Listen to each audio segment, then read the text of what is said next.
400 ఎకరాలు 500 ఎకరాలు ఒక అడ్డంగా తీసుకోవడము 10 రోజుల్లోనూ 100 రోజుల్లో సాధ్యమా? ల్యాండ్ టైటిలింగ్ యాక్ట్ పేరు మీద ముఖ్యమంత్రి మీ లక్షల ఎకరాలే స్వాధీనం చేసుకుంటాడన్న అలాంటి వాళ్లకు ఇది ఒక పెద్ద లెక్కలేక కదా, వాళ్ళు ఆరోపణలు అట్లాంటివి చేయొచ్చు, వైల్డ్ ఆరోపణలు. కానీ అది సాధ్యమా? ఒకటి. రెండవది, ఒకవేళ అదేదైనా ఆరోపణ ఉంటే దానికి ఇప్పుడు చీఫ్ సెక్రటరీ ఎన్నికల సమయంలో ఉండకూడదు అనడానికి ఏం సంబంధమో ఎవరికి అర్థం కాదు. వీళ్ళ డిమాండ్ అది ఉంది కాబట్టి ఈ కౌంటింగ్ మీద ఇది క్రియేట్ చేస్తాడు కాబట్టి ఈయన తప్పించాలని డిమాండ్.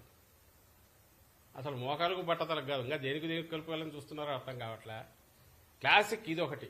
టీడీపీ అంటే అబద్దాల మీదనో, అబద్దాలని ఎందుకంటున్నామంటే జరిగిన దాన్ని బట్టి, ఆ ఆరోపణల గురించి వాటి గురించి కాదు. ఆరోపణ చేసావు బాగానే ఉంది, అది అక్కడ ఆగాలనా? కంక్లూజన్కి తీసుకెళ్తున్నారు. ఇమ్మీడియట్ ఈయన తప్పించండి అంటే నీకు టార్గెట్ ఏంది? చీఫ్ సెక్రటరీ ఆ వ్యక్తిని ఆ నుంచి తప్పించేసేయాలి.